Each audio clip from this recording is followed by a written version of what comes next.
Hola, buenas noches amigos. Estamos en tiempo de entrevista, estamos en tiempos de las aventuras de la espada. Y continuando con esas manías que tenemos de seguir la historia de España, pues hoy nos hemos traído aquí a, a un español de primera. Y digo español de primera porque, aunque todos los españoles somos teóricamente iguales, los que viven en determinadas zonas son más españoles, porque a diario tienen que demostrar que lo son.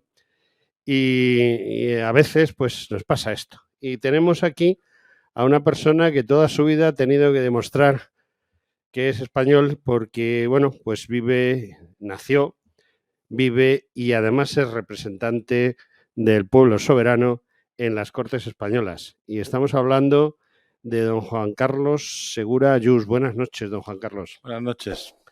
Bueno, tengo aquí en las manos un libro muy interesante, los últimos de América, y es muy interesante porque, como el mismo autor me ha dicho hace un rato, es un tema controvertido en el sentido de que apenas hay material, bueno, fotografías de la zona, dibujos, mapas, planos, de todo un poco, pues escasea, ¿no? Pero todo el mundo siempre recuerda a esos últimos de América, que son los de San Juan de Ulúa, en Veracruz, y también los del Real Felipe, en el Callao de Lima y la isla de Chiloé. Son algo así como los héroes de Valer, pero unos pocos años antes, ¿no? Exacto. Vamos a ver, hay muchos libros historiográficos sobre las guerras de emancipación de Hispanoamérica. Lo que pasa es que lo que prácticamente no hay nada o poquísimo es lo que refleja este libro, que es a partir de la batalla de Ayacucho. Yo cuando iba al colegio me explicaban que en Ayacucho ya, al caer el virreinato del Perú, pues desapareció la presencia española en América, pero no, después de la batalla de Ayacucho pasaron muchísimas cosas. Entonces este libro se centra básicamente en la resistencia épica de los héroes de la fortaleza de San Juan de Ulúa, que es un castillo de estilo Vauban de 4 baluartes, es una isla, está separado de la costa, y luego está el castillo del Real Felipe en el Callao de Lima, que es también de estilo de Vauban, es un pentágono con 5 baluartes, una construcción magnífica. Ten en cuenta que el Real Felipe es el castillo más grande, fortaleza más grande de la costa del Pacífico. El segundo podríamos decir que es el de Acapulco.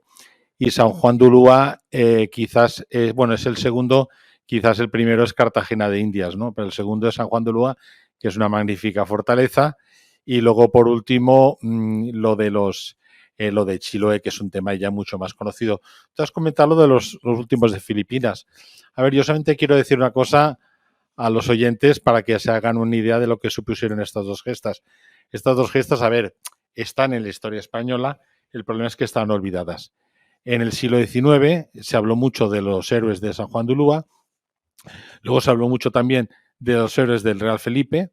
Tengamos en cuenta que las dos fortalezas capitulan con unos 15 días de diferencia en 1826 la una de la otra, pero cuando vino en el 98, 1898, lo de los últimos de Filipinas, esto eclipsó a los héroes de San Juan de Ulúa y del Valer. Entonces parece que, bueno, esto desapareció de la historia. Pues pongo un ejemplo. Los últimos de Filipinas eran unos 50 aproximadamente. No llegaron a resistir un año. No llegaron a resistir Sí, un por año. muy poquito, pero Pues muy algunos poquito. llegaron.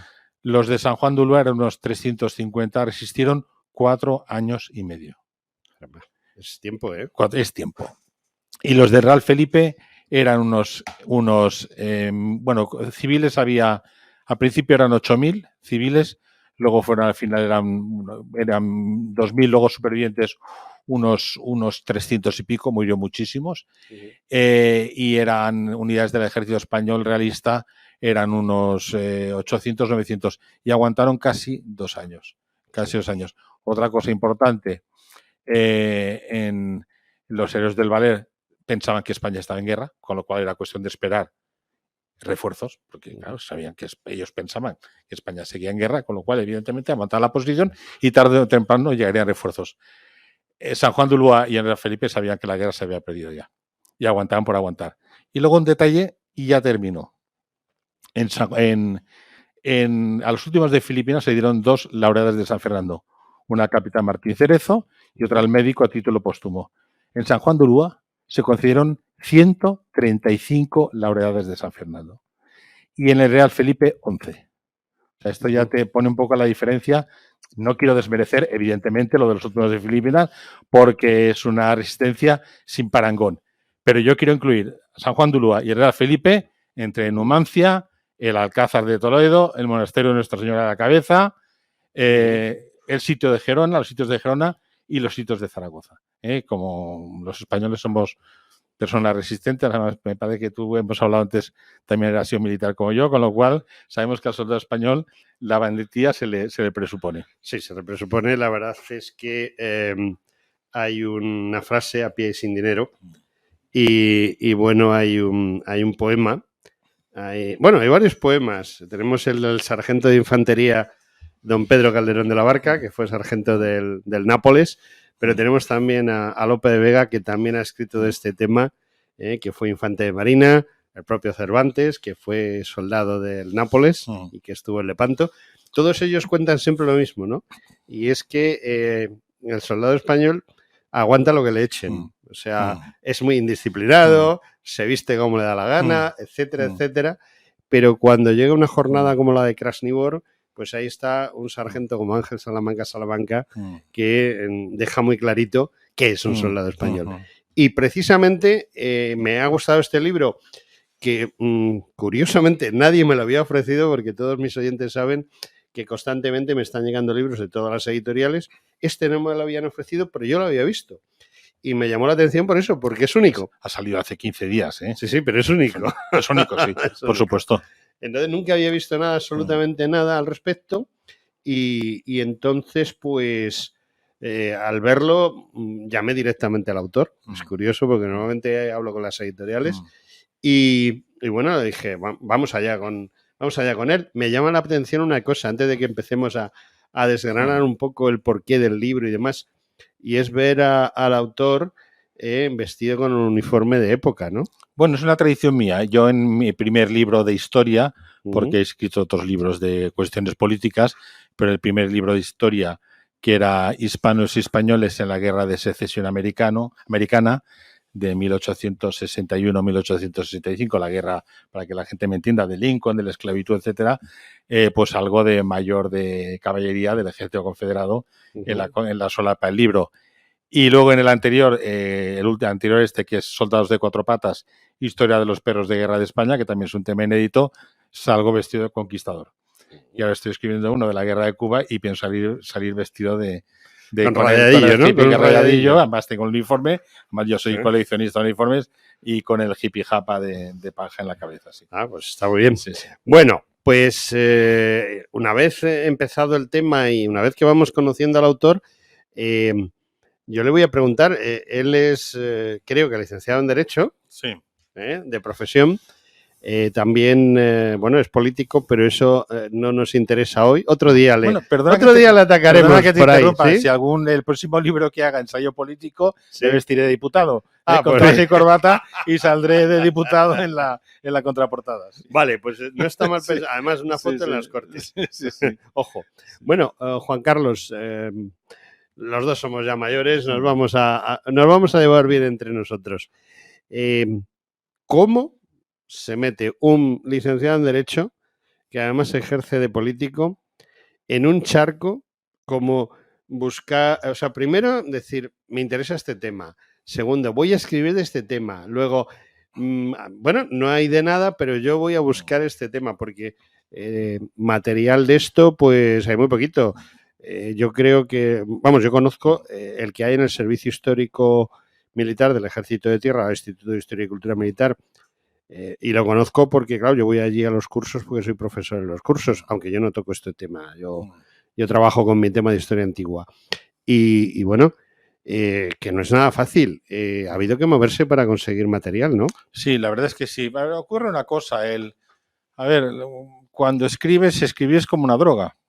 No puedes parar, es cierto. Es cierto, sí. Yo escribí el primer libro, que era un libro de tema político, se titula El libro negro de la independencia, por el tema que describía el proceso soberanista que tenía Cataluña, más explicaba cómo sería una futura república catalana, porque todos los libros que había escrito sobre el nacionalismo catalán hablan del pasado y del presente, pero ninguno habla del futuro. Y entonces a partir de ahí pegué el salto al otro, al de hispano-españoles, en la guerra de secesión americana, y la verdad es que no he podido parar hasta ahora. Y me preocupa porque yo que, como te he comentado, toco en temas inéditos, a mí no me seduce hacer un libro de la Guerra Civil Española, salvo que descubra una unidad desconocida que estuvo en un frente desconocido defendiendo no sé qué, pues creo igual que no queda. Pero no queda. No queda, no. O de cualquier otro tema. Tú has comentado la División Azul. El otro día estuve en una conferencia. Hay 300 libros de la División Azul, pero una conferencia de la solo hay Azul. 4 de lo que yo toco, que es las escuadrillas. Sí, pero estuve en una conferencia de un libro nuevo que ha salido de la División Azul, por cierto, de la misma editorial Actas, sí, que uno de los que presentaba el libro decía que yo tengo 10 metros de libros de la División Azul, pero metros, o sea, de librería, librería. Entonces, claro, yo la verdad no me veo capaz. Es que no. Y entonces, bueno, ¿qué ocurre? Que como solamente escribo temas inéditos, ahora el problema que tengo es que ahora estoy escribiendo un libro de la guerra de Cuba. Bueno, este ya no es tan inédito, pero el siguiente libro, ¿de qué voy a escribir? Porque no se me ocurre nada. Algo buscaré, pero mientras tanto tendré que... Hay temas inéditos, porque la verdad es que todos nos centramos en lo mismo. Yo la verdad de guerra civil no he escrito absolutamente nada. Bueno, algún artículo porque me lo han encargado. Y este de las escuadrillas azules es porque como yo soy de cuerpos comunes de sanidad, pues empecé mi carrera en tierra y la terminé en el aire. Y colaborando en el museo me di cuenta que en ese momento solo había 2 libros. 2 libros excepcionales de la escuadrilla. Y dije, pues yo hago el tercero. Y hice el tercero. Sí, pero espera, a ver, hay temas no explorados. Sí. Por ejemplo, si tú eres un explorador y te vas al Amazonas, puedes encontrar una montañita que no haya estado nadie todavía. Lo que no vas a encontrar es un continente. Un continente, vale. No, eso ya. Entonces, claro, yo sí que sé que evidentemente hay temas para escribir libros de historia. Ahora, por ejemplo, el de hispanos españoles, la guerra de secesión americana, que te hablo de unos 900 en los ejércitos del norte y unos 2.500 hasta 10.000 en los ejércitos del sur.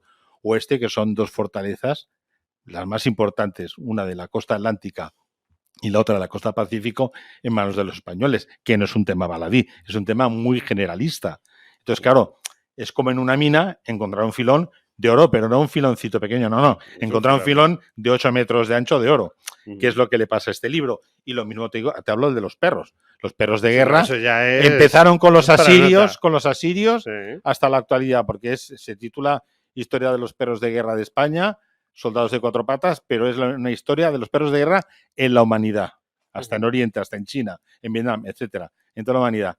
Y no se había escrito nada de eso, nada, absolutamente nada. Algún articulito en internet, algún blog, pero libro no había nada. Entonces quiero decir que no es que me ponga medallitas como militar, que debería ponérmelas, modestia aparte, pero bueno, que he tenido esta inmensa fortuna de hasta ahora tocar 3 temas inéditos, y es posible, lo reconozco, que aquí se me acabe la cuerda, porque ya no puedes encontrar filones de oro constantemente. Haylos. Tan grandes, te digo yo que ya no sé, tan grandes no. A mí lo que me ha gustado una cosa, y bueno, se lo comento a los oyentes, hay un cuadernillo con fotos que proceden, pues hay unos cuantos óleos y algún monumento de personas relacionadas con el tema, y luego hay una foto aérea muy interesante de San Juan de Ulúa. San Juan de Ulúa.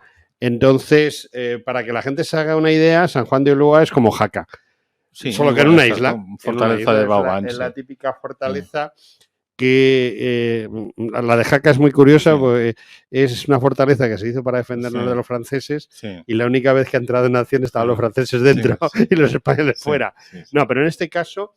Además está muy bien conservado, porque esta foto es relativamente reciente y después se ha estropeado. No, San Juan de Ulúa, que de lejos queda muy bonito. De lejos queda muy bonita. San Juan de Ulúa está muy abandonada por el Ayuntamiento de Veracruz.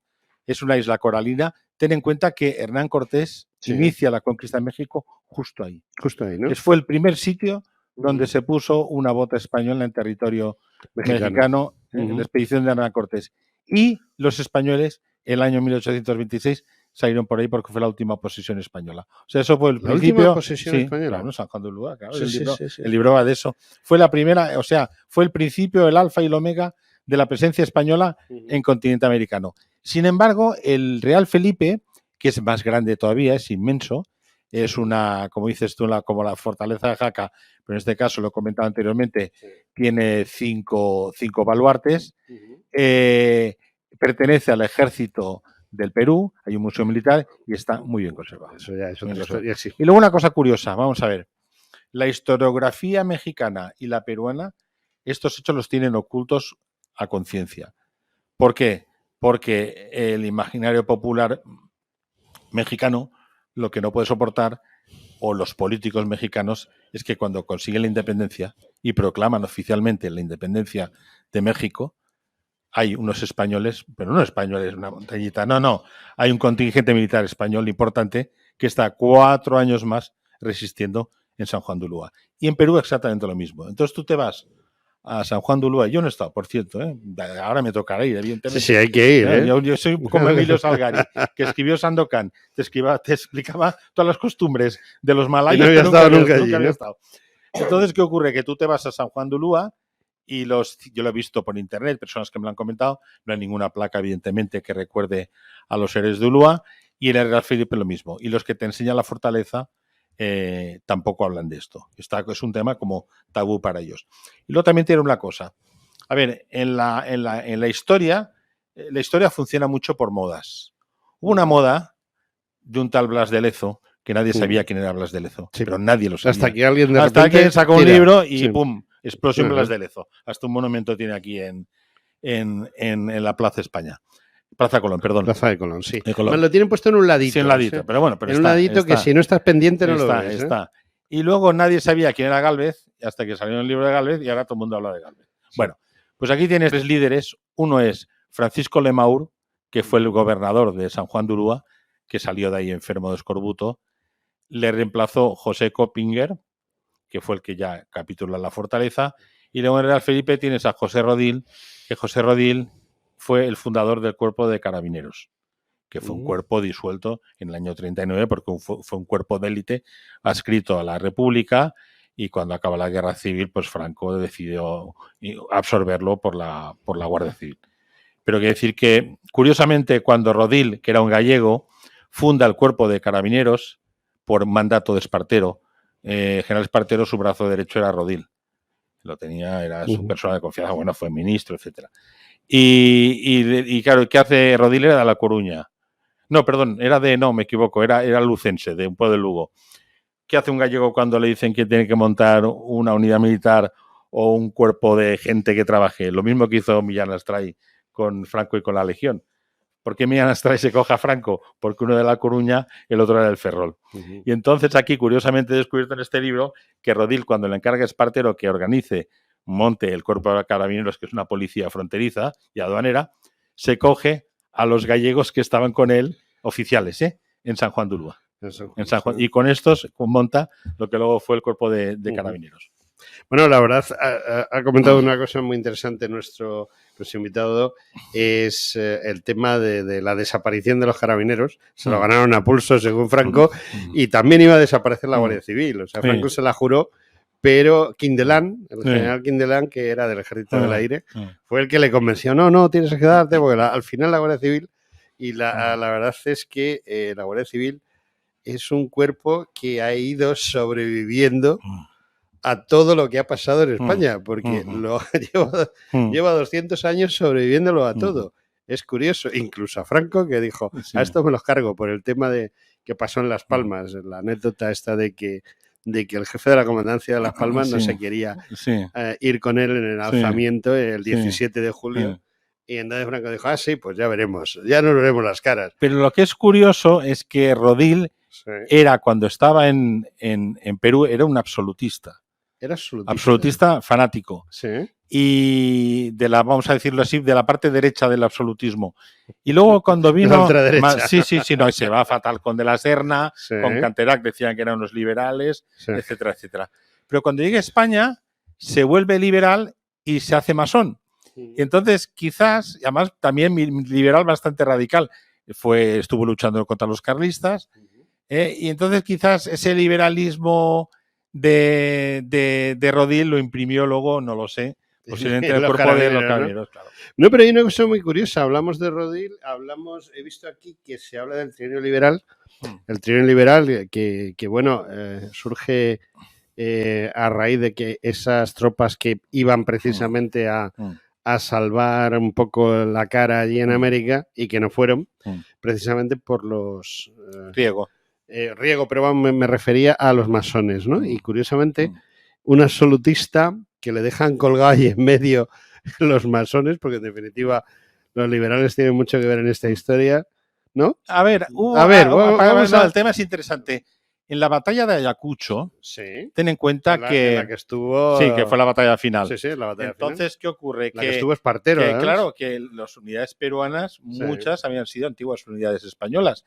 Y los oficiales peruanos, peruanos, chilenos y colombianos, habían estado con los ejércitos realistas. Muchos estaban emparentados entre ellos. Habían hermanos en ambos bandos. Entonces, antes de la batalla, quedaron de acuerdo de la Serna y Sucre en que los oficiales que lo quisieran en tierra de nadie podrían acercarse, abrazarse, saludarse, darse acuerdos antes de iniciar la batalla. Entonces así fue. Se inicia la batalla, pierden los realistas y cuando España llegan los oficiales, que entre ellos estaba el general Maroto, estaba Espartero, estaba, bueno, Rodil evidentemente vino más tarde, les llamaron los ayacuchos. Los ayacuchos era como aquí en la época de antes de la guerra civil los africanistas, los que habían estado en África. Entonces a los ayacuchos aquí en España se les culpó de que como había masones en ambos bandos, que la batalla de Ayacucho fue una rendición, fue como una especie de montaje, ¿no? Un apaño entre masones para que España saliese derrotada. Y un general dijo, mire, ¿sabe qué les digo? Que Ayacucho se perdió como se pierden las batallas. Esa fue su frase. Bueno, tenemos a unos héroes, verdaderos héroes, con 100 y pico laureadas, 127. 135 en San Juan de Ulúa. Sí. Es la vez que más se han otorgado. Y hay una cosa importante que la quiero decir como catalán que soy. Así como extremeños y andaluces fueron principalmente los que conquistaron América. Luego Cortés, quien la mantuvo, Pizarro, las tropas y sobre todo el final, eran catalanes. Yo he descubierto que los que defendieron San Juan de Ulúa era el batallón de Cataluña y el batallón de Tarragona. Sí. Y entre ellos había, por ejemplo, un tal Francisco Alaix, catalán, que luego al final, si no recuerdo mal, tuvo 4 laureadas de San Fernando. O sea, tetralaureado. Porque luego estas personas cuando llegaron a España se encontraron aquí las guerras carlistas y ya vinieron de San Juan de Ulúa con una laureada de San Fernando y los guerras carlistas consiguieron 2 o 3 más. O sea que aquí hablamos mucho de Varela, bilaureado, tal y cual. No, pues ahí tetra son 4 veces laureados. Sí, y varios bilaureados. Es curioso, pero las tropas catalanas, sobre todo en Cuba. Nueva España, también estamos en Nueva España, fueron muy importantes. De hecho, las tropas que subieron por California y que llegaron hasta lo que ahora es Canadá, porque todo lo que es la costa canadiense del Océano Pacífico fue español y había allí en Nootka, o yo no sé si lo pronuncio bien, Nootka, me parece que es, la guarnición era catalana. Curiosamente, nacidos en Cataluña y acaban en Canadá. Fray Junípero Serra, que era balear. California. No, catalán. ¿Era catalán? De Balaguer. De Balaguer. No confundas Balaguer con Balear, que no son los de Balaguer. Pues yo también, mira, Balaguer está al norte de Lérida. Aprendo yo un montón de cosas con mis invitados. Sí, Balaguer. Pues ya no volverá a pasar. Bien, lo que a mí me llama la atención, tanto de un sitio, Ulúa, como de el Real Felipe, es cómo sobrevive esta gente. Porque no solo el castillo, tienen que tener más terreno para conseguir, pues para tener comida, sin ir más lejos, porque creo que apoyo no recibieron ninguno. No, vamos por partes. ¿O sí recibieron apoyo? Sí, ahora te explicaré. Vamos a ver, en San Juan por partes. San Juan de Ulúa tenía mucho oro, por eso era codiciada por los mexicanos. el oro de América, gran parte, lo de la final, claro, los españoles cuando se retiran de México capital, México DF, todo el oro que tienen en Nueva España, lo llevan, lo depositan en San Juan de Ulúa. Y no tuvieron tiempo en cargarlo en barcos y llevarlo a Cuba. Pero se lo quedaron en San Juan de Ulúa porque con este oro comerciaban con norteamericanos y con ingleses, que les vendían a precio de oro, nunca mejor dicho, alimentos, armas, etcétera. ¿Qué ocurre? Que al final la Armada mexicana se fortalece y entonces impide ya el paso de barcos que provenían de Cuba, porque San Juan de Ulúa tenía constantes reemplazos. Bueno, las condiciones de salubridad eran tan malas en aquel lugar, en la fortaleza, que decían que aconsejaban que los reemplazos fueran de cada 2 meses. La verdad es que eran de cada 6 meses. Pero hubo habiendo reemplazos. Pero cuando la Marina mexicana se fortalece, los americanos dejan de suministrar a la fortaleza porque los mexicanos ya empiezan a hundir barcos americanos y que los americanos dicen, norteamericanos, una cosa es comercial, otra cosa es que me hundan barcos y me maten a los tripulantes. Y los ingleses cambiaron de bando, entonces, y los barcos españoles no llegaron porque los impedía la Armada mexicana. Había un bloqueo en definitiva. Entonces a ellos la comida que tienen se les corrompe porque es una fortaleza que está encima del mar. Con la salitre se les corrompió, empezó a aparecer el escorbuto, la fiebre amarilla y bueno, y pasaron muchísima hambre. Volviendo al tema de Valer, cuando se rinden los últimos de Filipinas, había un fraile franciscano que sabía que iban a ser cercados y antes de que viniesen los tagalos cogió mucho arroz, carne seca y lo depositó en la iglesia. Con lo cual, hambre no pasaron. Lo que pasa es que tampoco fueron muy...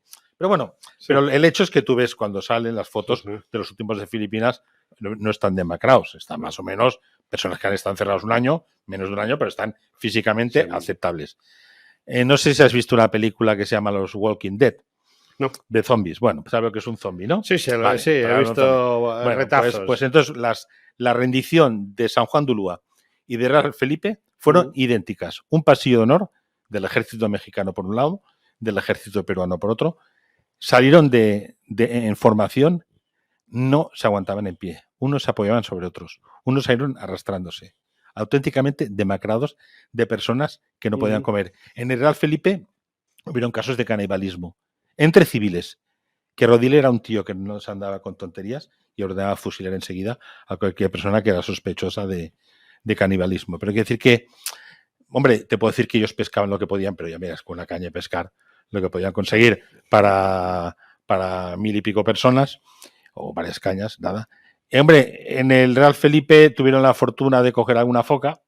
La foca es como una vaca, pues ahí se puede comer un poco bien durante un tiempo. Pero no para mucha aves gente. marinas, aves marinas, las que pudieron, albatros, gaviotas, y bueno, por ejemplo en el Real Felipe hubo un comercio de carne de perro y carne de rata. Además, había un mercado negro que se pagaba el dinero y tal, y se conseguían estos productos. Pero bueno, al final, o sea, estas fortalezas se rinden porque se están literalmente muriendo de hambre. En las dos, además son paralelas, se rinden con 15 días de diferencia. Y en las dos, tanto Coppinger en Ulúa como Rodil en el Real Felipe, decían que ya prácticamente no tenían 20 o 30 hombres para cubrir las guardias en los muros. El resto estaba en el hospital o muertos. En el Real Felipe el descampado no podían enterrar los cadáveres porque el patio era de piedra y tenían los muertos hacinados en descomposición en la esplanada de la fortaleza. Y para que te hagas una idea, a ver, es la verdad, yo soy historiador, tengo que explicar la crudeza de las cosas como han ocurrido. En la fortaleza de San Juan de Ulúa se habían muerto todos los médicos, no tenían nadie que les cuidase, entonces hicieron unos agujeros en los catres para que los enfermos pudieran orinar y defecar en el suelo directamente, porque no había nadie que les levantase la cama. Pues en esas condiciones Coppinger no le quedó otro remedio que empezar a negociar la capitulación, lo mismo que hizo Rodil. Bueno, el tema, yo conozco, de hecho yo hice un libro sobre la toma de Menorca y ahí hablamos del castillo de San Felipe, que a lo mejor sí ha ido por Mahón. No lo conozco. Bueno, era una fortaleza bastante grande porque su guarnición eran 5.000 hombres, o sea, el señor castillo del Mediterráneo y bueno, precisamente los encierran allí en agosto, el desembarco de 1782, y se rinden el 6 de febrero. Y cuando se rindieron el 6 de febrero, es decir, tampoco ha pasado tanto, no han pasado poco más de 6 meses, la situación era catastrófica. O sea, la describen la situación y eran 6 meses nada más. Y bueno, tenían más o menos previsto el poder quedarse allí encerrados, más un castillo bastante amplio y se metieron también con población civil. Y lo cierto es que la justificación que le da el general Murray es me rindo porque ya la gente no puede aguantar más. Bueno, enlazando con esto, hay un episodio también en Baleares, la isla de Cabrera. Todos los prisioneros de Bailén, de la batalla de Bailén, los dejaron en la isla de Cabrera, pero los dejaron. Los dejaron, sí. Quiere decir que comer lagartijas, buscaros la vida, comer hierbas. Y claro, también esos murieron de hambre un montón. Sí. No, bueno, una gran cantidad de bajas. Además, Napoleón parece ser, ahora estamos hablando de otro tema, pero vamos, comparativamente, ¿no? Sí. Napoleón dijo que bueno, aquella gente se había dejado coger en Bailén y que bueno, pues que no es cierto, porque precisamente en Bailén eso de que es una victoria española es muy relativa. Digamos que son tablas y luego la propaganda hizo maravillas. Espera, que ahora ahora estoy bien al caso porque así como San Juan de Ulúa era una base que España quería mantener, era una especie de Gibraltar, porque una fortaleza muy buena y no quería entregársela a los mexicanos, como por ejemplo Kaliningrado, que se la ha quedado de Rusia, o a unas bases navales que hay en Chipre o Guantánamo. De Cuba, pero se trinca Guantánamo. Crimea hasta hace poquito. Vale, exacto. Entonces, Rodil estaba San Juan, el Real Felipe está en el continente, muy cerca de la costa. Sí, pero el otro es una isla. El otro es una isla. Entonces, en el Real Felipe llega un barco inglés con un oficial peruano y un oficial español después de la batalla de Ayacucho. Y le entregan el acta original de la capitulación de Ayacucho a Rodil. Rodil les dice que primero no quiere hablar con nadie que vaya en un barco británico porque eso es un barco pirata. O sea, ya las negociaciones empezaron complicadas. Y luego dijo que no quería hablar con desertores, refiriéndose al oficial español que había perdido la batalla.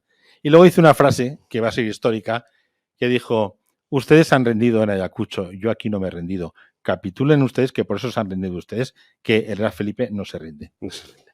Tenemos un problema, querido amigo Juan Carlos, y es que me dice el técnico que nos estamos quedando sin tiempo y bueno, pues vamos a aprovechar para algo que hago yo siempre al final de mis programas, y es preguntarle a una pregunta que es genérica.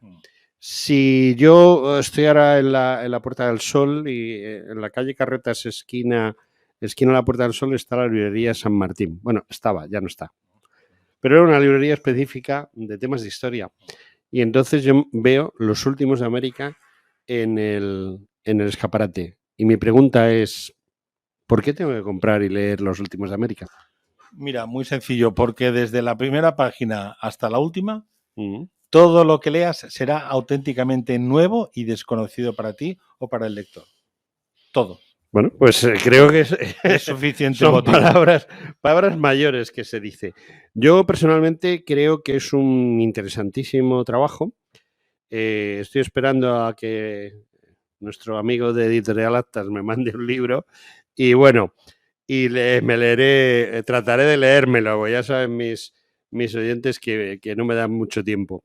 Creo que es un tema muy interesante y creo que está muy bien tratado. Yo prácticamente simplemente he hojeado el libro y el libro es francamente interesante y por lo menos lo que yo he visto lo recomiendo y lo recomiendo encarecidamente porque además se habla de temas muy interesantes como es precisamente qué españoles eran los que estaban allí y que los auténticamente autóctonos, es decir, los batallones que procedían de indios, los pardos, los negros, etcétera, estaban con los realistas y los criollos, curiosamente, eran los que se sublevaron. Bueno, hemos hablado de Real Felipe y de San Juan de Ulúa, pero la parte final del libro son la última resistencia de españoles. Ojo, que no eran españoles, habían restos del ejército realista, pero eran criollos y sobre todo indios que estuvieron resistiendo hasta el final.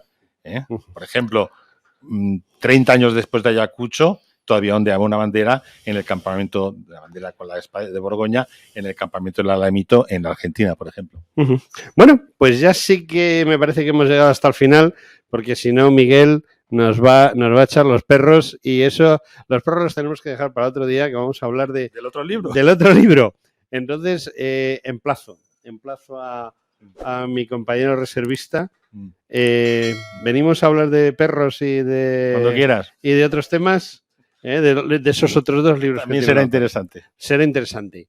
Amigos, hasta aquí hemos llegado y espero que os haya gustado esta conversación. Yo no hago entrevistas, sino que charlo con los amigos que vienen a verme. Muchas gracias. A vosotros.